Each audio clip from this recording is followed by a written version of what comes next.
Oke ya, lanjutan ya. Semua udah kita restorasi, kabel-kabel lampu headlight semua udah kita restorasi ya.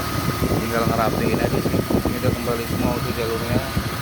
Dari box spring juga udah kita restorasi, relay juga udah kita ganti yang asli semua ya. Spring relay udah kita ganti semua yang aslinya. Kabel-kabel juga udah kita kembalikan ke jalur aslinya. Yang di sini juga udah kita habisin ya, semuanya ya udah kita habisin.